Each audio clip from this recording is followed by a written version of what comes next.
वन्दे बोधमयं नित्यं गुरुं शङ्कररूपिणो यमाश्रितो हि वक्रोऽपि चन्द्रः सर्वत्र वन्द्यते। बन्धवगुरुपदकञ्ज कृपा सिन्धु नररूप हरि महामोहतम पुंज जासु बचन रवि कर निकर जासु बचन रवि कर निकर। બધાને જય સિયારામ. પ્રણામ નરેશભાઈ. આપણે ગુરુના અપરાધ, ગુરુ અપરાધ વિશે જોઈ રહ્યા હતા 2 વીક પહેલા, કે ગુરુનો અપરાધ આપણાથી ન થઈ જાય. ગુરુનો અપરાધ એટલે ગુરુનો તો અપરાધ ખરો જ, પણ ગુરુનો અપરાધ એટલે કોઈ સંતનો અપરાધ, કોઈ સાધુનો અપરાધ, કોઈ બુદ્ધ પુરુષનો અપરાધ, એ આપણાથી ન થઈ જાય એની આપણે કાળજી રાખવાની. સાધુ અવજ્ઞા તુરત ભવાની કર કલ્યાણ અખિલ કે હાની. સાધુ અવજ્ઞા, આપણાથી જો કોઈ સાધુની અવજ્ઞા થઈ જાય તો તરત જ આપણા બધા કલ્યાણનું આપણું બધું કલ્યાણ જતું રહે, આપણી બધી સારી સારી વસ્તુઓ નાશ પામે, સાધુની અવજ્ઞા થઈ જાય તો. ગુરુનું અપમાન, ગુરુની અવજ્ઞા. અતિ અગ ગુરુ અપમાનતા સહી નહીં શકે મહેશ. આપણે આ રુદ્રાષ્ટકના પ્રસંગમાં આપણે જોયું, અતિ અગ ગુરુ અપમાનતા. ગુરુનું અપમાન એ મોટામાં મોટું પાપ કહેવાય. સહી નહીં શકે મહેશ. મહેશથી પણ શિવજીથી પણ સહન ન થાય, જે કરુણાના અવતાર છે. તો એવા ગુરુના અપરાધો આપણે જોતા હતા. 7 અપરાધ આપણે જોયા હતા. ખાલી એના નામ કહી દઉં. આગળ 7 જે આપણે ડિસ્કસ કર્યા, કે ગુરુને મનુષ્ય માનવો એ ગુરુનો અપરાધ છે. ગુરુની હાજરીમાં નિંદા, ઈર્ષ્યા અને દ્વેષ કરવો એ ગુરુનો અપરાધ છે. આમે નિંદા, ઈર્ષ્યા અને દ્વેષ થાય જ નહીં, પણ એ છતાંય ગુરુની હાજરીમાં કર્યું હોય તો એ ગુરુનો અપરાધ કહેવાય. ગુરુના વચનનો અનાદર કરવો એ ગુરુનો અપરાધ કહેવાય. ગુરુએ આપેલ મંત્ર અને ગ્રંથને છોડવો એ ગુરુનો અપરાધ કહેવાય. ગુરુને આપણા સ્વાર્થ માટે સાધન બનાવવા એ ગુરુ અપરાધ કહેવાય. ગુરુ આગળ જૂઠ બોલવું એ ગુરુ અપરાધ કહેવાય. અને 7મું, ગુરુ સાથે કુભાવ રાખવો. ગુરુ આપણી સાથે કદાચ બોલે કે ના બોલે, વાત કરે કે ના કરે, બીજા જોડે કરે અને આપણને મનમાં કુભાવ પેદા થાય, એ ગુરુનો અપરાધ કહેવાય. એવા 7 અપરાધ આપણે જોયા હતા. બાકીના 3 અપરાધની ચર્ચા કરીએ. 8મો અપરાધ છે ગુરુ સાથે સ્પર્ધા કરવી. ગુરુ સાથે કોઈ પણ રીતે સ્પર્ધા કરવી એ, અને ગુરુની કેવળ ગાદી માટે શિષ્ય થવું. ગુરુના શિષ્ય ન થવું હોય, પણ ગાદી જોઈતી હોય એટલે ગાદી માટે શિષ્ય થવું એ ગુરુ અપરાધ કહેવાય.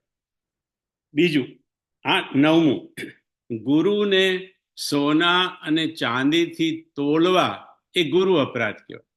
હવે આપણને થાય કે ગુરુને સોના ને ચાંદીથી તોલીએ એ તો ગુરુનું બહુમાન કર્યું કહેવાય. કોઈ વ્યક્તિને આપણે સોના ને ચાંદીથી તોલીએ તો પછી કહેવાય કે આ તો બહુ મોટું બહુમાન કર્યું, કારણ કે પછી એ તોડી અને પછી એનો સદુપયોગ થતો હોય છે એ જે તોડવામાં, અને લોકો એના માટે ઘણું બધું પૈસા અને સોનું અને ચાંદી ને બધું આપતા હોય છે, ત્રાજવામાં મૂકે. બધા ઘરેણા પહેરીને આવેલા હોય લોકો, એ ઘરેણા પોતાના મૂકી દે, તો એ કે એ તો ગુરુનું બહુમાન થયું કહેવાય, સન્માન થયું કહેવાય. એમાં ગુરુનું અપમાન કેવી રીતે? તો બાપુ કહે છે કે ગુરુને તોડવાની ચેષ્ટા માત્ર, ગુરુને તોડવાની ચેષ્ટા માત્ર એ નાદાની કહેવાય. કારણ કે ગુરુને કોઈ દિવસે સોના ચાંદી ને રૂપિયાથી તોલાય નહીં. ગુરુને બાપુ કે તોલવો હોય તો ગુરુને જ્ઞાનથી તોડો, સમજથી તોડો, ત્યાગથી તોડો, અથવા તો ભજનથી. ગુરુના ભજનથી, ગુરુના ત્યાગથી, ગુરુના જ્ઞાનથી, એનાથી ગુરુ તોડાય, સોના ને ચાંદીથી નહીં. અને 10મું અને છેલ્લું, ગુરુ સાથે અદ્વૈત રાખવું એ ગુરુ અપરાધ કહેવાય. હવે આપણે થાય કે ગુરુ સાથે અદ્વૈત એટલે શું? અમે હમણાં ફરવા ગયા હતા આઇસલેન્ડ, આઇસલેન્ડમાં ફરવા ગયા હતા. તો પ્રતિભાઈ જોડે નરેશભાઈ આટલું યાદ રહે આપણને, હમણાં મને કહેતી હતી કે કોણ કહેતું હતું, શીલા કહેતી હતી કે ઉમાકાંતભાઈ તો બધું જ યાદ રાખીને આપણને કહેશે એમ કે એટલે આઇસલેન્ડનું, પણ આઇસલેન્ડનું તો હવે નામ હમણાં મીના તરફ જોવું પડ્યું. એટલે આઇસલેન્ડમાં ગયા હતા તો પ્રતિભાઈ કહેતા હતા કે આ અદ્વૈત અને દ્વૈતની વાત એમ કે આ સ્વાધ્યાયની આરતીમાં પણ આવે છે ને. મેં કીધું હા, સ્વાધ્યાયની આરતીમાં આપણે બધાએ સાંભળ્યું હશે, અદ્વૈતે આનંદ દિશે એ વેદ ખરે વદતા, દ્વૈતે મિલન મધુરુ, દ્વૈતે મિલન મધુરુ, માણું હું ઘનશ્યામ. એટલે પાંડુરંગ દાદા કહે છે કે અદ્વૈતે આનંદ દિશે એ વેદ ખરે વતા. વેદમાં અદ્વૈતની વાતો બહુ આવે. વેદાંતમાં અદ્વૈત એટલે કે આપણે અને પ્રભુ ઈશ્વર સાથે એક થઈ જઈએ અને અદ્વૈત ભાઈ. દ્વૈત એટલે બે અને અદ્વૈત એટલે એક. એટલે કે આપણે જયારે એવું કહીએ શિવોહમ એટલે જીવ, એ જીવ એવું કે શિવોહમ એટલે હું શિવ છું. એનો મતલબ કે જીવ અને શિવ બંને એક થઈ ગયા, અદ્વૈત થઈ ગયા. તો અદ્વૈત થવું ઈશ્વર સાથે, શિવ સાથે, શિવોહમ કરીને, એ બરાબર છે. એ કોને માટે બરાબર છે? વેદાંતી લોકો માટે, જ્ઞાની લોકો માટે એ બરાબર છે. પણ આપણા જેવા માટે ગુરુ સાથે આપણે હંમેશા અદ્વૈત જ રખાય. અદ્વૈત એટલે કે બે, હું ને તું. ગુરુ ને શિષ્યમાં હું ને તું ટકી રહેવા જોઈએ. આપણામાં અને ઈશ્વરમાં, જીવ અને શિવમાં અદ્વૈત આવી જાય, બે જન્મમાંથી એક થઈ જઈએ તો ચાલે. જે જ્ઞાની લોકો માટે છે, જે વેદાંતી લોકો માટે છે એટલા. પણ આપણા જેવા માટે ગુરુ સાથે હંમેશા આપણું અદ્વૈત હોવું જોઈએ, દ્વૈત રહેવું જોઈએ કે આ હું છું અને મારા ગુરુ છે. શિવોહમ કહી શકાય, પણ બાપુ કે ગુરોહમ ના કહી શકાય. શિવોહમ આપણે કહી શકીએ, પણ ગુરોહમ નહીં. મારા ગુરુ તો મારા ગુરુ છે, મારા ગુરુની તોલે કોઈ આવે નહીં. અને ગુરુને લીધે જ હું છું. ગુરુ જ્યાં સુધી શિષ્યને ગુરુ ન બનાવી દે ત્યાં સુધી ગુરુ છોડતો નથી. ગુરુ ક્યાં સુધી શિષ્યનો પીછો કરે? જ્યાં સુધી શિષ્ય ગુરુના સમાન ન થઈ જાય ત્યાં સુધી ગુરુ શિષ્યનો પીછો છોડે નહીં, એને ગુરુ બનાવીને જ છોડે. પણ એ ગુરુ બની ગયા પછી પણ શિષ્ય યાદ રાખવું જોઈએ કે મારા ગુરુ છે અને હું છું. એટલે એ દ્વૈત હંમેશા ટકી રહેવું જોઈએ. ગુરુ સાથે અદ્વૈત રાખવું એ અપરાધ છે. ગુરુ સાથે હંમેશા દ્વૈત રહેવું જોઈએ કે ગુરુ તારો પાર ન પાય, તારો પાર કદી પમાય નહીં, તારી સમાન કદી થવાય નહીં, તારે લીધે જ હું છું એ ભાવ હંમેશા ટકી રહેવો જોઈએ. કપટી કાયર કુમતી કુજાતી, લોક ભેદ ભાવ હેર સબ ભાતી, રામ कीन आपन जब हीते, भयउ भुवन भूषण तब हीते. જ્યારે કોઈ શિષ્ય ભુવન ભૂષણ પણ થઈ જાય ત્યારે પણ એને યાદ રાખવાનું કે જેમ નિષાદ કે છે કે ભાઈ મને ભગવાનને લીધે આ કક્ષા પર પહોંચી ગયો, એવી રીતે શિષ્યને યાદ રહેવું જોઈએ કે હું મારા ગુરુને લીધે આ કક્ષા પર પહોંચી ગયો. 10 ગુરુ અપરાધની જેવા જ બાપુએ બીજા 10 શિષ્ય અપરાધ બતાવ્યા કે ગુરુ દ્વારા થતા શિષ્યના અપરાધ. હવે ગુરુ દ્વારા શિષ્યનો કોઈ દિવસે અપરાધ થાય બાપુ કે ન થાય? જો સાચો ગુરુ હોય, સદગુરુ હોય, તો કોઈ દિવસે શિષ્યનો અપરાધ કરે નહીં. પણ તથાકથિત ગુરુઓ, જે સમાજમાં ગુરુ થઈને બેઠા છે, ખરેખર તો ગુરુ કહેવાને લાયક નથી, સદગુરુ તો કહેવાય જ નહીં, પણ છતાંય ગુરુ બનીને બેઠા છે, એ તથાકથિત ગુરુઓ દ્વારા શિષ્યોના અપરાધ, એમાં 10 મુખ્ય અપરાધ, એની ગણતરી બાપુએ ગણાવી. એક, પહેલો શિષ્ય અપરાધ, જે ગુરુ શિષ્યની દક્ષિણા કબૂલ કરે પણ શિષ્યના દુઃખ, ચિંતા અને શોકને ન હરે, એ શિષ્યનો અપરાધ કર્યો કહેવાય ગુરુએ. હરૈ શિષ્ય ધન શોકન હરહી, સો ગુરુ ઘોર નરક મહ પરહી. શિષ્યનું ધન લઈ લે પણ શિષ્યના કોઈ દુઃખ કે શોક કે ચિંતા દૂર ન કરે, એ શિષ્યનો એનો પહેલો અપરાધ કહેવાય. બીજો, જે ગુરુ શિષ્યો પર સમદ્રષ્ટિ ન રાખે, એ શિષ્ય અપરાધ ગણાય. જે ગુરુ શિષ્યો પર સમદ્રષ્ટિ ન રાખે, એને ગુરુ અપરાધ કહેવાય. સમદ્રષ્ટિ એટલે કે ભાઈ એનું પૈસાવાળા સંપન્ન શિષ્ય હોય એમને પોતાની પાસે રાખે, અને જે ગરીબ લોકો હોય એનું જે દીનહીન હોય એ લોકોને દૂર રાખે. હવે આપણને થાય કે આપણે કથામાં જઈએ કે દર્શનમાં જઈએ તો આપણે તો આ દશા જોતા હોઈએ છીએ, આ દ્રશ્ય જોતા હોય છે કે સંપન્ન લોકો હોય, સમૃદ્ધ લોકો હોય, બધા જે મનોરથીઓ હોય એ જ બધા બાપુની આગળ હોય, અને જે બધા દીન દુખી ગરીબો હોય એ કથામાં પણ છેક પાછળ બેઠા હોય, બાપુ તો દેખાતા પણ ના હોય. એવી રીતે અને દરેક કથામાં, બાપુની એકલીની દરેક કથામાં આ દશા હોય છે. તો પછી એને શિષ્યનો અપરાધ કેવી રીતે થયો કહેવાય? તો કે બાપુ કે છે કે સંપન્ન લોકો આગળ બેસે, મનોરથી પરિવાર આગળ બેસે, અને દીન દુખી અને જે ગરીબ લોકો એ પાછળ બેસે. બાપુ કે એ એક વ્યવસ્થા છે, આ કેવળ એક વ્યવસ્થા છે. પણ ગુરુ જે વ્યાસપીઠ પર બેઠો છે એની દ્રષ્ટિમાં વાત આપણી થાય છે સમદ્રષ્ટિ. જે ગુરુ સમદ્રષ્ટિ ના રાખે, એ ગુરુની આ જે તમને દ્રશ્ય દેખાય છે એ તો ખાલી વ્યવહારનું દ્રશ્ય છે, એ ગુરુની દ્રષ્ટિ નથી.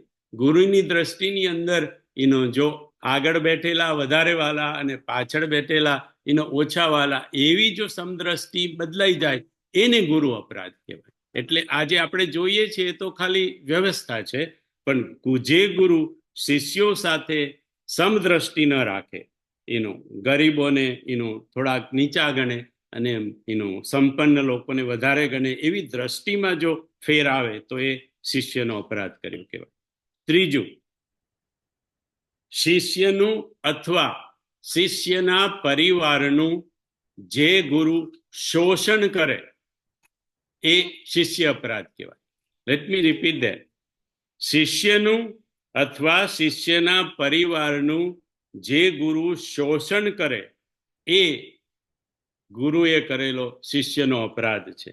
શિષ્ય તો બધું લૂંટાવવા તત્પર હોય, શિષ્ય તો ગુરુને બધું જ પોતાનું દરેક વસ્તુ આપી દેવા તૈયાર હોય, પણ ગુરુએ વિવેક રાખવાનું, ગુરુએ કરવાનું કે કેટલે સુધી એ શિષ્યનું એક્સેપ્ટ કરી શકે અને ક્યાં આગળ એને લાઈન દોરવાની હોય. કારણ કે કળિયુગમાં તથાકથિત ગુરુઓ દ્વારા આ વસ્તુનો ખૂબ દુરુપયોગ થતો હોય છે. આપણે અત્યારે કદાચ બધાએ, મારે ડિટેલમાં નહીં જવું, આપણે કદાચ મૂવી પણ બધાએ જોયું હશે હમણાં, મહારાજ કરીને મૂવી હતું, એમાં ઈશારો છે કે કેટલે હદ સુધી શિષ્યોનું અને શિષ્યોના પરિવારનું શોષણ થતું હતું. તો એ શોષણ કરવું એક શિષ્યનો અપરાધ છે.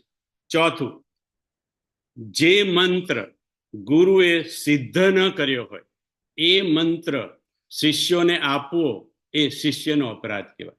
જે મંત્ર ગુરુએ સિદ્ધ જ ન કર્યો હોય, હજી તો સિદ્ધ ન કર્યો હોય અને છતાં એ મંત્ર જો શિષ્યોને આપે તો એ શિષ્યનો અપરાધ કર્યો કહેવાય. અથવા તો બાપુ કે કોઈ અશુદ્ધ મંત્ર આપવો શિષ્યને, અથવા તો તામસી જે આ બધા મેલી વિદ્યાના મંત્રો આપે, એ ખરેખર તો શિષ્યનો અપરાધ કર્યો કહેવાય. પાંચમું, શિષ્યોની સંખ્યા વધારવા માટે શિષ્યોને ડર બતાવી અને પ્રલોભન આપી અને પોતાના તરફ ખેંચવા એ શિષ્યનો પાંચમો અપરાધ બાપુએ ગણાયો. છઠ્ઠો, શિષ્યોની ખોટી જૂઠી પ્રશંસા કરી, વખાણ કરી અને પોતાનું કામ કઢાવી લેવું, એવું જો ગુરુ કાર્ય કરે તો એ શિષ્યનો અપરાધ ગણ્યો કહેવાય. સાતમું, શિષ્યોની પાત્રતા જોયા વગર શિષ્યને ઉપદેશ આપવો, એ ગુરુએ કરેલો શિષ્ય અપરાધ કહેવાય. શિષ્યની પાત્રતા જોયા વગર ઉપદેશ આપવો શિષ્યને, એ ગુરુએ કરેલો શિષ્ય અપરાધ કહેવાય. કારણ કે ઉપદેશ પણ શિષ્યની પાત્રતા પ્રમાણે અપાય.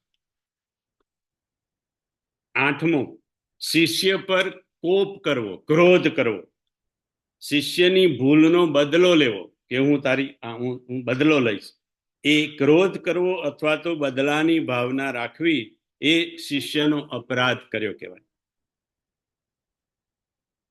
જદપિ તવ ગુરુ કે નહીં ક્રોધા, આપણે કાગભૂષણીના પ્રસંગમાં જોયું કે શિવજી કહે છે જદપિ તવ ગુરુ કે નહીં ક્રોધા, ભલે તારા ગુરુને ક્રોધ નથી, કારણ કે એ તો પરમ ગુરુ હતા, પરમ સાધુ હતા. એટલે અને ઉલટું તો એ ગુરુએ, કાગભૂષણીના ગુરુએ ઉલટું શિવજીને કીધું કે તેહી પર ક્રોધ ન કરીએ પ્રભુ, હે પ્રભુ, હે શિવજી, મારા શિષ્ય પર તમે ક્રોધ ન કરશો.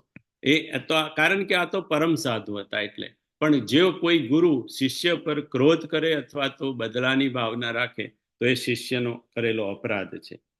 નવમું, શિષ્યને જે ખોટી સલાહ, ખોટો મેસેજ આપે અને ભ્રમિત કરે, ભ્રમ આપવાને બદલે ભ્રમ આપે, એ ગુરુએ કરેલો શિષ્ય અપરાધ છે. અને દસમો અને છેલ્લો, કે ખોટે ખોટા ચમત્કાર અને પરચા બતાવી અને શિષ્યને પોતાની તરફ શિષ્યોની સંખ્યા વધારવા માટે આકર્ષિત કરે, એ ગુરુએ કરેલો શિષ્યનો અપરાધ છે.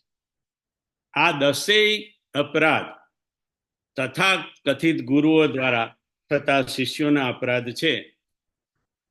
શિષ્યનો જે અપરાધ થાય, શિષ્યએ જે ગુરુનો અપરાધ કર્યો હોય બાપુ કે એ ક્ષમ્ય છે.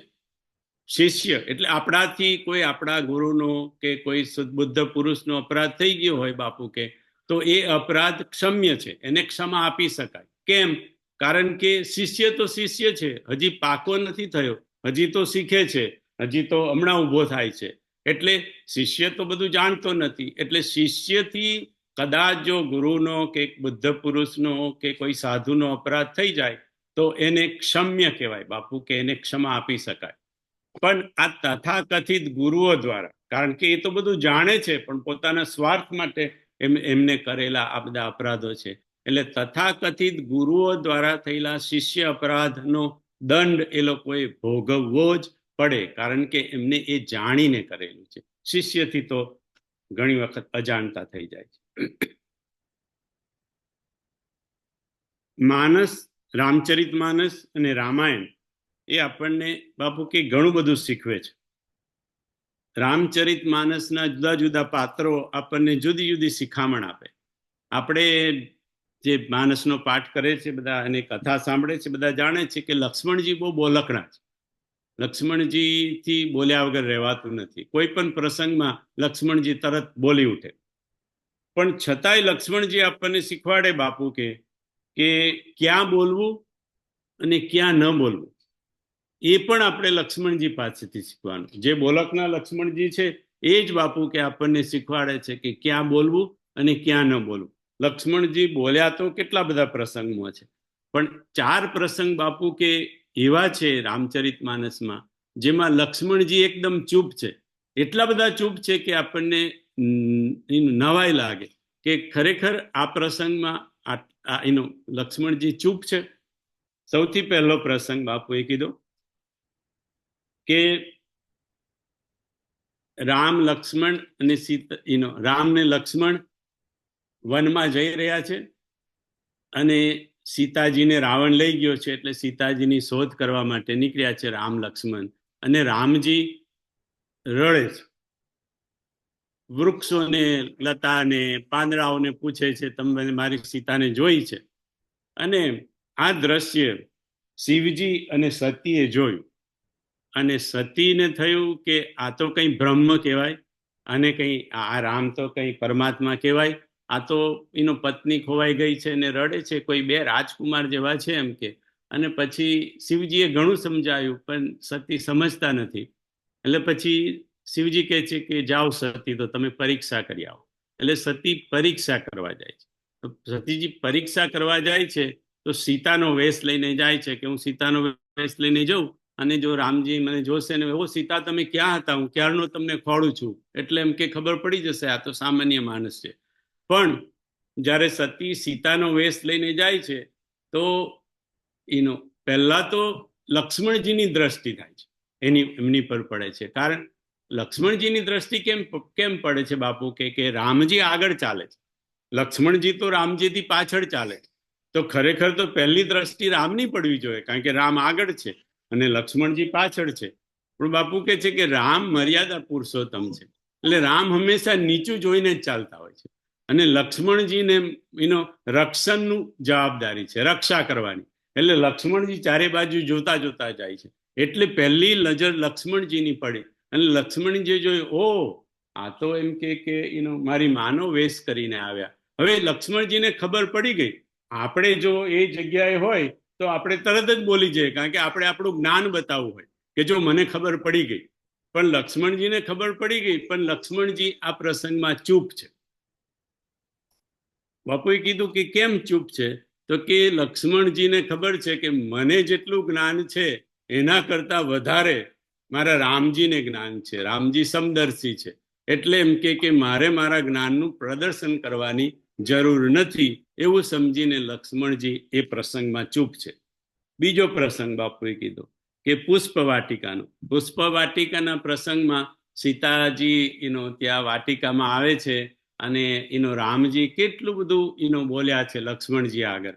તાત જનક તનયાય સોઈ, ધનુષ જગ્ય જેહી કારણ હોહી. અને ત્યાંથી બધી શરૂઆત કરે છે, કેટલું કેટલું બોલ્યા રામજી. લક્ષ્મણજી આખા પ્રસંગમાં એક પણ શબ્દ બોલ્યા નથી. બાપુ કે કેમ? તો કે લક્ષ્મણજીને થાય છે કે મારા રામજી વાત કરી રહ્યા છે, અને વાત કરી રહ્યા છે મારી માતાની, સીતા માતાની, એટલે મા બાપની વાત છે, એટલે મર્યાદાની રીતે એમ કે મારાથી કઈ બોલાય નહીં, એટલે ત્યાં મર્યાદાને લીધે લક્ષ્મણજી કઈ બોલતા નથી. ત્રીજો પ્રસંગ,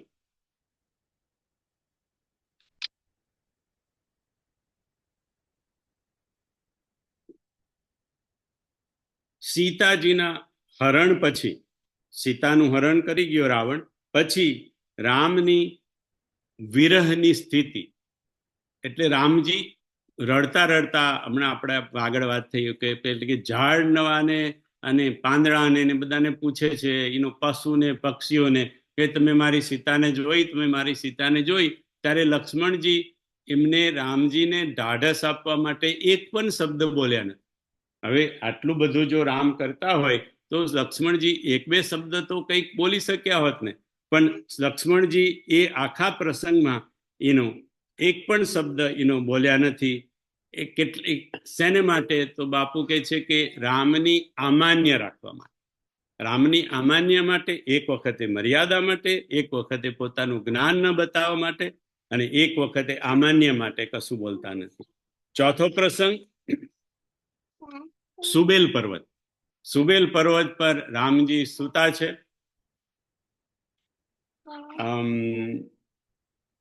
સુગ્રીવના માથામાં, સુગ્રીવના ખોળામાં માથું મૂકેલું છે. બાજુમાં વિભીષણ કંઈક ભગવાનને વાત કરી રહ્યો છે. પાછળ લક્ષ્મણજી બેઠા છે, ચોકી કરી રહ્યા છે. અંગદ અને હનુમાન એ ભગવાનના પગ દબાવી રહ્યા છે. આવો એક દ્રશ્ય છે આ લંકા કાંડમાં, સુવેલ પર્વત ઉપર. અને એ વખતે ભગવાન બધાને પૂછે છે. કહ પ્રભુ સસીમ હું મેચકતાઈ, કહું કા નિજ નિજ મતિ ભાઈ. કહ પ્રભુ સસીમ હું મેચકતાઈ, કહું કા નિજ નિજ મતિ ભાઈ. રામજી બધાને પૂછે છે કે મેચકતાઈ એટલે કે આ ચંદ્રમામાં કાળો ડાઘ છે એ શેને માટે છે? તમે બધા કહું નિજ નિજ મતિ, તમે પોતપોતાની મતિ પ્રમાણે, એ ભાઈઓ તમે તમારી મતિ પ્રમાણે, બુદ્ધિ પ્રમાણે તમે કહો કે ચંદ્રમામાં આ કાળો ડાઘ શેનો છે. બહુ બહુ મધુર અને ગૂઢ પ્રસંગ છે. તો પહેલા તો સુગ્રીવ કહે છે કે ભગવાન આ ચંદ્રમામાં કાળો ડાઘ છે ને એ પૃથ્વીની છાયા એની પર પડે છે ચંદ્ર પર, એટલે પૃથ્વીની છાયાનો ડાઘ છે. વિભીષણ કહે છે કે આ ચંદ્રમાને રાહુએ માર્યો, એ મારવાનો ડાઘ પડી ગયો છે, એના લીધે ડાઘ છે, એમ કે એના ભાઈએ એને માર્યો. એટલે અંગદ કહે છે કે બ્રહ્માએ જયારે રતિનું મુખનું સર્જન કર્યું, રતિનું સર્જન કર્યું, ત્યારે એનું મુખ બનાવવા માટે આ ચંદ્રમાનો એક સાર ભાગ લઈ લીધો, અને એના લીધે એમ કે એ જે ભાગ લઈ લીધો થોડો ભાગ, ત્યાં ખાડો પડી ગયો, એ ખાડાને લીધે એમ કે આ કાળો ડાઘ દેખાય છે. હનુમાનજી કહે છે કે ભગવાન એમ કે પછી રામજી બોલે છે, હનુમાનજી છેલ્લા બોલે છે. રામજી કહે છે કે મને તો એવું લાગે છે કેમ કે આ ચંદ્રમાં એમ કે છે ને એ વિષ જે ઝેર હોય એ ચંદ્રનો ભાઈ છે, અને પોતાના ભાઈને, કારણ કે વિષ પણ સમુદ્રમાંથી ઉત્પન્ન થયું અને ચંદ્રમાની ઉત્પત્તિ પણ સમુદ્ર મંથનમાંથી થઈ. એટલે એમ કે આ ભાઈ છે, એટલે પોતાના ભાઈને હૃદયમાં રાખ્યો છે. એટલે ચંદ્રમાએ વિષરૂપી ઝેરરૂપી ભાઈને પોતાના હૃદયમાં રાખ્યો છે, એનો આ ડાઘ છે, એવું ભગવાન એવું કહે છે. હનુમાનજી કહે છે કે પ્રભુ ચંદ્રમાં તમારો દાસ છે, ચંદ્રમાં તમારો દાસ છે, અને તમે એના સ્વામી છો, એટલે પોતાના સ્વામીને એને ચંદ્રમાએ હૃદયમાં રાખ્યા છે, અને તમે કાળા છો એટલે ચંદ્રમામાં જે ડાઘ છે એ તમે કાળા છો, એટલે ચંદ્રમામાં, બાકી છો તો તમે. એટલે ભગવાન હસી પડ્યા હનુમાનજીની વાત સાંભળીને. પણ બાપુ કે સવાલ એ થાય છે કે આમાં સુગ્રીવ બોલ્યો, વિભીષણ બોલ્યા, અંગદ બોલ્યા, હનુમાનજી બોલ્યા, રામજી બોલ્યા, પણ લક્ષ્મણજી કેમ બોલ્યા? ભગવાને તો બધાને પૂછ્યું હતું. કહ પ્રભુ સસીમ હું મેચકતાઈ, કહું કા નિજ નિજ મતિ ભાઈ.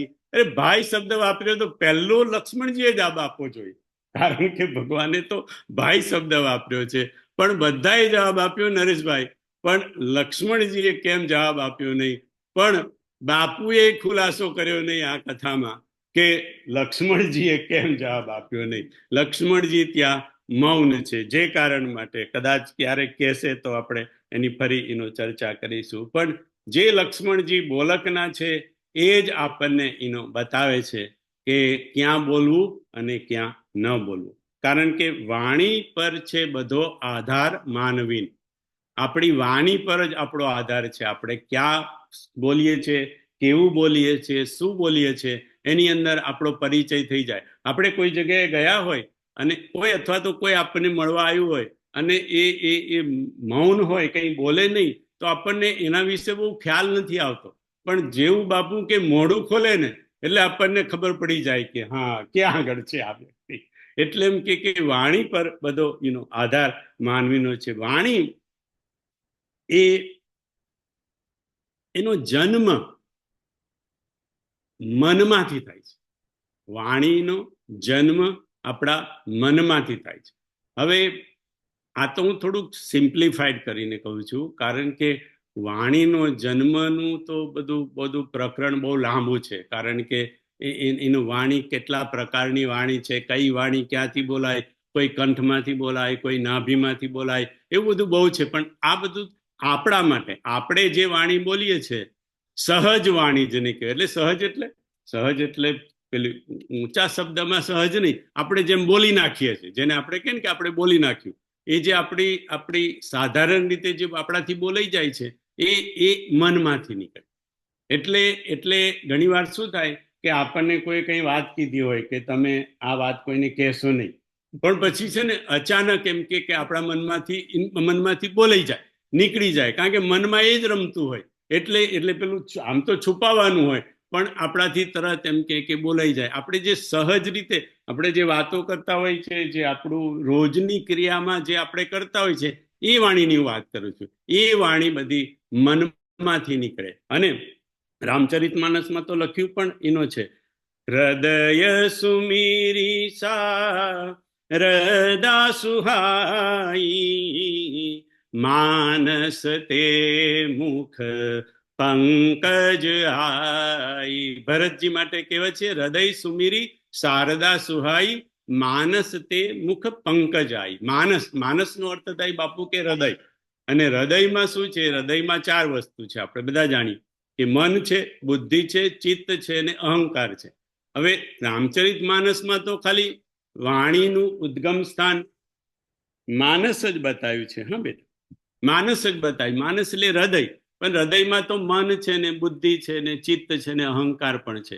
પણ સામાન્ય રીતે જે આપણે બોલીએ છીએ, એકદમ બોલી જઈએ છીએ, એ મનમાંથી થાય. આપણું મન, આપણે હવે એ મનને જ્યારે બુદ્ધિ કંટ્રોલ કરે ત્યારે આપણે વિચાર કરીએ કે શું બોલવું જોઈએ અને શું ન બોલવું જોઈએ. એ મન નક્કી ન કરે, એ બુદ્ધિ નક્કી કરે. અને પછી ઘણીવાર આપણી વાણી કેવી હોય કે મનને તો બોલી નાખવું હોય, પણ પછી બુદ્ધિ, આપણી ચતુરાઈ, એને થોડુંક આમ તેમ ફોરવીને જરા એને શણગાર કરીને પછી આપણે બોલીએ. એટલે કે મન પર બુદ્ધિનો પણ કંટ્રોલ હોય છે, પણ સામાન્ય રીતે જે આપણે અચાનક બોલી જઈએ એ વાણી મનમાંથી એનો પ્રગટ થતી હોય છે. એક કોઈ બાપુને પ્રશ્ન કર્યો કે બાપુ, સતી રામની પરીક્ષા કરવા ગયા ત્યારે શિવજી કેમ સાથે ન ગયા? સતી જ્યારે રામની પરીક્ષા કરવા ગયા ત્યારે શિવજી સાથે કેમ ન ગયા? શિવજી તો પતિની ફરજ ચૂકી ગયા કહેવાય. કારણ કે શિવજીની ફરજ છે, આ પ્રશ્ન પૂછનાર પૂછે કે શિવજીની ફરજ છે કે સતી જોડે, પત્ની જોડે જવું જોઈએ. તો એમ કે શિવજી એમ કે સાથે કેમ ન ગયા? શું એ પતિની ફરજ ચૂકી ગયા? શિવજીએ સાથે જવું જોઈતું હતું. એટલે બાપુએ કીધું કે સતીના આખા પ્રસંગમાં સતીએ શિવજીને કીધું જ નથી કે તમે મારી સાથે ચાલો. હવે જો સતીએ કીધું જ ન હોય કે તમે મારી સાથે ચાલો, તો પછી શિવજીને જવાનો સવાલ જ આવતો નથી, કાં તો પતિની ફરજ ચૂકવાનો સવાલ આવતો નથી. કારણ કે સતીએ ક્યારેય કહ્યું જ નથી. કેમ? કારણ કે સતીએ દક્ષ પુત્રી હતા. દક્ષ ચતુર પિતાની પુત્રી હતા. એટલે પોતાના જ્ઞાનના, દક્ષતાના અહંકારમાં સતીએ બાપુ કે સતીએ એવું પણ નથી પૂછ્યું કે મારે શું કરવું જોઈએ, મારે કેવી રીતે પરીક્ષા લેવી જોઈએ, હું શું કરું. કારણ કે સતીને તો એવું છે કે મને બધી ખબર છે, હું તો દક્ષની પુત્રી છું, હું ચતુર છું. એટલે શિવજીને સાથે આવવા માટે પણ કહ્યું નથી. બીજો કે સતીએ શું કરવું જોઈએ, મારે કેવી રીતે પરીક્ષા લેવી જોઈએ, એ પણ પૂછ્યું નથી. અને ત્રીજું કારણ બાપુએ કીધું, અને સૌથી ઇમ્પોર્ટન્ટ કારણ, કે સતીના મનમાં સંશય છે કે આ રામ પરમાત્મા છે, આ પરમાત્મા જેવા તો, બ્રહ્મ જેવા તો લાગતા નથી. પત્ની ખોવાઈ ગઈ છે અને રડે છે એના માટે, તો આને કઈ બ્રહ્મ કહેવાય અને પરમાત્મા કહેવાય, એવો સતીના મનમાં સંશય છે. અને શિવજીના કહેવા છતાંય સતીનો એ સંશય ગયો નથી. અને શિવ કોણ છે? તો કે શિવ એ વિશ્વાસ સ્વરૂપ છે. તો બાપુ કે તમે જરા વિચાર કરો કે સંશય અને વિશ્વાસ એ એક સાથે ચાલી શકે? તમને કોઈ વ્યક્તિ પર કહે કે મને એની પર વિશ્વાસ છે, અને પછી કહો ના મને સંશય છે. તો સંશય અને વિશ્વાસ બાપુ કે એક સાથે ચાલી જ ના શકે, એક જગ્યાએ બે જણા રહી જ ન શકે. એટલે જ સતીને વિદાય કરી દે કે હવે તું સંશય છું, હું વિશ્વાસ સ્વરૂપ છું એમ કે. એટલે સંશય અને વિશ્વાસ એ એક જગ્યાએ એક સાથે ચાલી શકતા નથી, એટલા માટે શિવજી સાથે ગયા નથી. શિવજી પોતે પતિની ફરજ ચૂક્યા નથી. બીજો પ્રશ્ન, બાપુ રસ્તો શ્રેષ્ઠ કહેવાય, પથ પંથ અથવા તો પથ કહો, પંથ કહો, રસ્તો કહો, એ શ્રેષ્ઠ કહેવાય કે મંજિલ જે લક્ષ્ય જે આપણે પહોંચવાનું હોય એને શ્રેષ્ઠ ગણાય? તો બાપુ કે છે કે રસ્તો અને મંજિલ આમ તો બંને સરસ છે. કોઈકને રસ્તો પંથ પથ પ્રિય હોય કે એને એવું હોય કે બસ હું હવે આ રસ્તા પર સારા રસ્તા પર ચડી ગયો, બસ હવે આ રસ્તા પર ચાલ્યા જ કર્યું, મંજિલ આવી જશે તો પછી હું શું કરીશ બીજું? આ ચાલવામાં જે મજા છે પછી મંજિલ આવ્યા પછી તો પછી મારે આગળ શું કરવાનું એનું? એવું કરીને કોઈકને રસ્તો પ્રિય છે, પંથ પ્રિય છે, પથ પ્રિય છે. ઘણા લોકો પોતાની રુચિ પ્રમાણે, ઘણા લોકોને મંજિલ પ્રિય છે, કારણ કે રસ્તો તો એમને લેવો છે, સારો રસ્તો જવું છે, પણ મંજિલ આવી ગઈ કારણ કે એમનું લક્ષ્ય તો મંજિલ જ છે. બસ એક વખતે મારા લક્ષ્ય પર પહોંચી જાઓ. એટલે ઘણાને લક્ષ્ય પર એમની નજર છે, ઘણાને રસ્તા પર આનંદ છે. પણ બંને સારું છે, બંને શ્રેષ્ઠ છે. પણ બાપુ કે જો મને પ્રશ્ન પૂછ્યો છે તો મારા ધારવા પ્રમાણે, મારા માનવા પ્રમાણે પંથ કરતા એટલે પથ રસ્તા કરતા અને લક્ષ્ય કરતા પણ વધારે શ્રેષ્ઠ વસ્તુ છે સંગ. પંથ કરતા, રસ્તા કરતા અને મંજિલ કરતા બાપુ કે વધારે શ્રેષ્ઠ વસ્તુ મારા માનવા પ્રમાણે છે સંગ. જો સંગ સારો હશે બાપુ કે તો રસ્તો પણ સારો હશે. કારણ કે સંગ સારો છે એટલે કોઈ સંતનો સંગ કર્યો, સાધુનો સંગ કર્યો તો સાધુ તો સારા રસ્તા પર જ ચાલતો હશે ને. એટલે સંગ જો સારો હશે તો રસ્તો પણ સારો હશે, અને સંગ જો સારો હશે તો સંત ને સાધુની મંજિલ પણ સરસ શ્રેષ્ઠ હશે. એટલે એમ કે રસ્તો પણ સારો, મંજિલ પણ સારી, પણ એનાથી વધારે સારું છે કે એમ કે સંગ સારો હોય. જો આપણો સંગ સારો હોય તો રસ્તોય સારો હોય, અને સંગ સારો હશે, મહાપુરુષોનો સંગ કરીને ચાલીએ તો મહાપુરુષોની મંજિલ પણ એમ કે શ્રેષ્ઠ જ હોય. એટલે બીનું સત્સંગ બેકન હોહી, રામ કૃપા બીનું સુલભન સોઈ. રામ કૃપા બીનું સુલભન સોઈ એટલે કે જો તમને સંત સંગ મળે તો સંત સંગ આપણને ત્યારે જ મળે બાપુ કે જ્યારે આપણી પર રામની કૃપા હોય તો જ આપણને સંતનો સંગ મળે. અને સંતનો સંગ મળે ને એની જોડે ચાલીએ તો રસ્તોય સારો હોય અને મંજિલ પણ એમ કે શ્રેષ્ઠ હોય. જે શ્રદ્ધા સંબલ રહિત નહીં સંતન કર સાથ, તિન કહું માનસ અગમતી, જીનહીન પ્રિય રઘુનાથ. નહીં સંતન કર સાથ, આપણને કોઈ પણ રસ્તા પર જવું હોય, માન સરોવર સુધી પહોંચવું હોય તો શ્રદ્ધાનું ભાથું જોઈએ અને સંતનો સંગ જોઈએ, તો આપણી યાત્રા માન સરોવર સુધી એટલે માનસ સુધી પહોંચી શકે. આગળ કથામાં બાપુએ કીધું, કહ મુનિ સહિમવંત સુનુ, જો વિધિ લિખા લીલાર, દેવદનુજ નર નાગ મુનિ કૌન મેટ નિહાર. કહ મુનિસ એટલે નારદજી બોલ્યા, કહ મુનિ સહિમવંત સુનુ, હે હિમવંત, હે હિમાલય સાંભળો, જો વિધિ લિખા લીલાર, જે વિધાતાએ લીલાર એટલે કપાળમાં, આપણા ભાગ્યમાં, આપણા કપાળમાં જે વિધાતાએ લખી દીધું, દેવ દનુજ નર નાગ મુનિ કૌન મેટનહાર. એ દેવથી પણ મટે નહીં, દનુજથી પણ નહીં, નરથી પણ નહીં, નાગથી પણ નહીં, મુનિથી પણ નહીં, કોઈ પણ એ ટાળી ના શકે. જે વિધાતાએ આપણા ભાગ્યમાં લેખ લખી દીધા એ કોઈથી મટે નહીં. આ પાર્વતીના નસીબમાં આવો પતિ છે તો બસ આવો પતિ છે, એ વિધાતાએ લખી દીધું, હવે એને કોઈ મિટાવી ન શકે. પણ બાપુ કે છે કે દેવ મિટાવી ના શકે. દેવ ધનુજ નર નાગમુનિ કોવ ન મેટનહાર. દેવ મિટાવી ન શકે, પણ બાપુ કે મહાદેવ મિટાવી શકે. મહાદેવ ન મિટાવી શકે એવું ક્યાં લખ્યું છે? અહીંયા તો એટલું જ લખ્યું છે દેવ મિટાવી ન શકે. પણ મહાદેવ ધારે તો, ઈશ્વર ધારે તો મિટાવી શકે. શિવ સદાશિવ ધારે તો એ એમ કે બદલી શકે.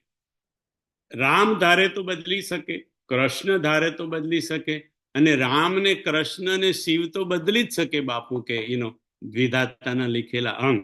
પણ રામના ગુણગાન પણ બદલાવી શકે. મંત્ર મહામની વિષય બ્યાલ કે મેટત કઠિન કુઅંક ભાલ કે. મંત્ર મહામની વિષય બ્યાલ કે મેટત કઠિન કુઅંક ભાલ કે. રામજીના ગુણગાન અથવા તો રામ આપણા મેટત કઠિન, આપણા કઠિન કુઅંક, ખોટા વિધાતાએ લખાયેલા જે બધા ખરાબ લેખો હોય એ પણ ધારે તો રામના ગુણગાન, રામનું ભજન, એ રામ નામની આ ચોપાઈ છે, રામનું નામ આ બધું આપણને મિટાવી શકે. તો પછી એવું થાય કે જો આ રામ કો, કૃષ્ણ કો, શિવ કો, રામનું નામ કો, રામનું ભજન કો, હરિના ગુણગાન કો, જો આ બધા આપણા ભાગ્યમાં લખાયેલા વિધાતાના લેખ બદલી શકતા હોય તો પછી એવું થાય બાબુ કે કર્મના સિદ્ધાંત ક્યાં ગયા? આપણા હીરાલાલ ઠક્કર બાપાએ કર્મના સિદ્ધાંતો કીધા, તો કર્મના સિદ્ધાંતોનું શું? એવું કે છે કર્મનું ફળ આપ્યા વગર કર્મ શાંત થતું જ નથી. કર્મ ત્યારે જ શાંત થાય જ્યારે કર્મ એનું સારું કે નડશું જે કંઈ ફળ હોય એ ફળ એક વખત આપી દે પછી જ શાંત થાય. એવું જો કર્મના સિદ્ધાંતો કહેતા હોય, અને ગીતા પણ કહે, તો પછી એમ કે આ બધો મેટત કઠિન અંક ભાલ કે, તો આ બધા લોકો એમ કે વિધાતાના લેખ કેવી રીતે બદલી શકે? કર્મ તો એનું ફળ આપ્યા વગર રહેતું જ નથી. તો જ્ઞાની ગીતામાં લખ્યું છે કર્મણ્યેવાધિકારસ્તે મા ફલેષુ કદાચન, કે તું હે અર્જુન તું તારું કર્મ કર, અને કર્મનું ફળ એ મારા હાથમાં છે, એ તું મારી પર છોડી દે, હું આપીશ. કેમ? તો કે તારો અધિકાર ખાલી કર્મ કરવામાં જ છે. કર્મનું જે ફળ છે એ તો તારા બધા જુદા બીજા બધા કર્મોનો સરવાળો ને બાદબાકી કરી અને પછી હું એ કર્મનું ફળ આપીશ. કર્મણ્યે વાધિકારસ્તે મા ફલેષુ કદાચન, ફળ તો ભગવાન કહે છે કે હું આપીશ. તો બાપુ કે કર્મના ઘણા પ્રકાર છે. મુખ્ય પ્રકાર છે એક સકામ કર્મ અને બીજું નિષ્કામ કર્મ. સકામ કર્મ એટલે કોઈ વસ્તુના ફળની આશાથી કરેલું કામ, એ સકામ કર્મ કહેવાય. અને નિષ્કામ એટલે કોઈ પણ આશા, ફળની આશા વગરનું કરેલું કામ, એ નિષ્કામ. આપણાથી નિષ્કામ કર્મ થાય નહીં. આપણાથી લગભગ આપણે જે કોઈ કર્મ કરીએ, લગભગ આપણા જેવા લોકો વિષયજી, તો એમાં કોઈને કોઈ આપણી કામના હોય. નિષ્કામ કર્મ સાધુ સંત લોકો, બુદ્ધ પુરુષ લોકો નિષ્કામ કર્મ કરે, કોઈ પણ કામના કર્યા વગર. ફરક બેમાં એટલો કે સકામ જે કર્મ કરીએ આપણે, એ સકામ એટલે એનું આપણને ફળ જોઈએ છે, એટલે એ ફળ જોઈએ છે, એટલે એ કર્મ ફળ એનું આપ્યા વગર શાંત થાય. નિષ્કામ કર્મ જે સાધુ સંતો ને સદગુરુ બુદ્ધ પુરુષો કરે, એ નિષ્કામ, એમને કોઈ કામના નથી, કોઈ ફળ જોઈતું નથી, એટલે એ ન એનું ફળ માટે રાહ જુએ, ન એ બંધન બને. પણ જે આપણા સકામ કર્મો હોય, કામના માટે આપણે કરેલા કર્મો હોય, એના 3 પ્રકાર છે. એક ક્રિયમાન કર્મ, એક સંચિત કર્મ અને એક પ્રારબ્ધ કર્મ. ક્રિયમાન કર્મ એટલે આપણે અત્યારે જે કરી રહ્યા છે બાપુ કે એને ક્રિયમાન કર્મ કહેવાય. રોજના જે આપણે કર્મો કરીએ છીએ, અત્યારે જે હાલમાં કરી રહ્યા છે ચાલુ વર્તમાનમાં, એને ક્રિયમાન કર્મ કહેવાય. અને એ ક્રિયમાન કર્મ છે એનું ફળ એ તમને અમુક કર્મો તરત આપી દે, અને અમુક ક્રિયમાન કર્મો એટલે વર્તમાનના અમુક કર્મો એનું ફળ તમને પાછળથી આપે. તરત ફળ પણ કેવી રીતે મળે? તો કે આપણે સવારે ઉઠ્યા અને બ્રશ કર્યું, તો આપણે બ્રશ કર્યું એ કર્મ થયું, તો એનું ફળ તરત આપણને મળી ગયું. શું ફળ? તો કે આપણા મોઢું સાફ થઈ ગયું, આપણા દાંત સાફ થઈ ગયા. આપણે સવારે ઉઠીને નાહ્યા, સ્નાન કર્યું, તો એ ક્રિયમાન કર્મ થયું, પણ એનું ફળ આપણને તરત મળી ગયું. કેમ? આપણે નાહ્યા અને આપણું શરીર સ્વચ્છ થઈ ગયું, એટલે એનું કર્મનું ફળ તરત જ મળી ગયું. પછી આપણે ઓફિસે ગયા કે આપણી દુકાને ગયા અને દુકાનની અંદર જઈને આપણે વેપાર કર્યો, કોઈકને વસ્તુ આપી અને એની પાસેથી પૈસા લીધા, એટલે આપણે થોડા પૈસા કમાયા, એટલે આપણે કર્મ કર્યું, મહેનત કરી અને એના આપણને પૈસા મળી ગયા, એટલે એ કર્મ પણ ત્યાં આગળ શાંત થઈ ગયું, એનું ફળ આપણને મળી ગયું. પણ એ વેપાર કરતી વખતે જે ગોટાળા કર્યા નરેશભાઈ, એ ગોટાળા કર્યા ને એનું ફળ તરત ના મળે. જે કમાયા અને પૈસા આયા એ તરત ફળ મળી ગયું, મહેનત કરી અને પૈસા મળ્યા, એટલે મહેનત કરી, કર્મ કર્યું, પૈસા મળ્યા, એનું ફળ મળી ગયું. પણ જે ગોટાળા કર્યા એ ગોટાળાનું ફળ એમ કે એ કર્મ તમારા બાપુ કે સંચિત કર્મ થઈ જાય, કે એનું ફળ તમને તાત્કાલિક નહીં, કોઈ પાછળથી મળે. એટલે યુવાનીમાં કરેલા અમુક કર્મો હોય એનું ફળ કદાચ આપણને બુઢાપામાં મળે. યુવાનીમાં કરેલા કુકર્મોનું ફળ, આપણે એમના કુકર્મની વાત રાખો ને, સદગુણની તો સાઈડમાં રાખો, આપણે એ બધા પુણ્યને ભેગા થવા દે. એટલે કુકર્મ કરેલા હોય યુવાનીમાં, એના ફળ બુઢાપામાં આપણને મળે. પણ ધારો કે એવું હોય કે આપણે જોઈએ કે ઘણા લોકો તો કેટલાય કુકર્મ, આડા કર્મ કરતા હોય, અને એ તો લહેરથી બધા જીવતા હોય, એમને કાંઈ કંઈ થતું નથી હોય, તો એમના કર્મનું ફળ ક્યાં ગયું? એમને કેમ ફળ મળતા નથી? એ કેમ લહેર કરે છે? તો બાપુ કે એ બધા સંચિત કર્મ એ આગળ જાય.